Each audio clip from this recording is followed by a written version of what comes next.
ஓம் சாந்தி.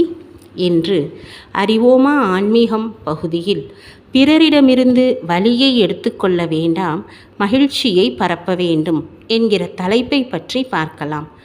பிறருக்கு துக்கத்தையோ அல்லது வலியையோ கொடுக்கக்கூடாது, இது பாவ செயல் என்று எப்போதும் நமக்கு கற்பிக்கப்படுகிறது.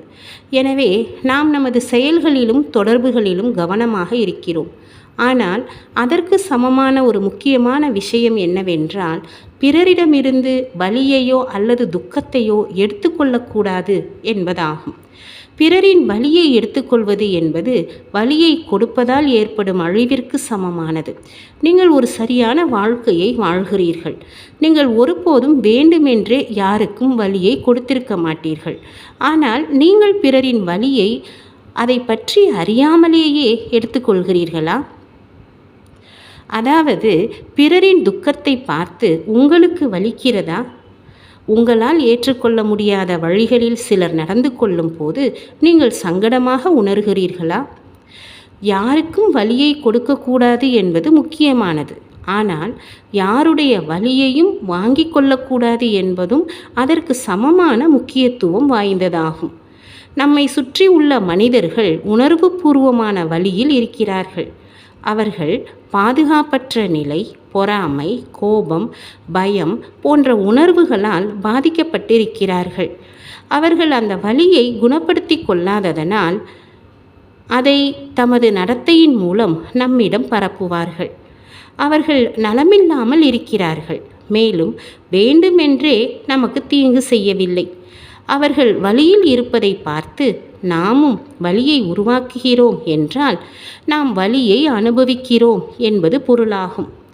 ஒருவேளை நாம் கேள்வி கேட்கிறோம், அவர்களின் நடத்தையை எதிர்க்கிறோம் என்றால் நாம் மீண்டும் வலியை அனுபவிக்கிறோம்.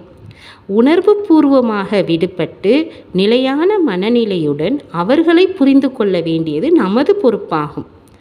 நாம் அவர்களை ஏற்றுக்கொண்டு ஆதரவளிக்க வேண்டும்.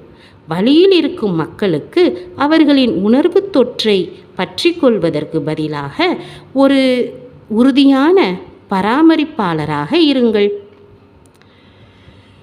ஒவ்வொரு நாளும் தான் ஒரு ஆனந்தமான ஆத்மா என்று தனக்குத்தானே நினைவுபடுத்திக் கொள்ளுங்கள்.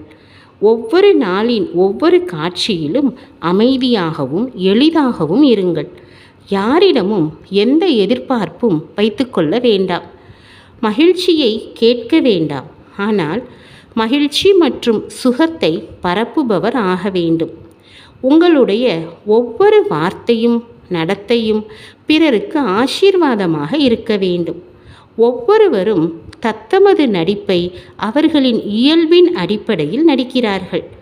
சிலர் கடந்த கால காயத்தின் காரணத்தால் வலியில் இருக்கிறார்கள். சிலர் நலமில்லாமல் இருக்கிறார்கள். சிலருக்கு உறவுகளில் பிரச்சனை இருக்கிறது.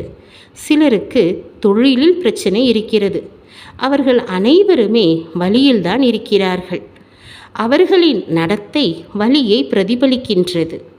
விடுபட்ட பார்வையாளராக ஆகி அவர்களின் செயல்களை பார்க்க வேண்டும்.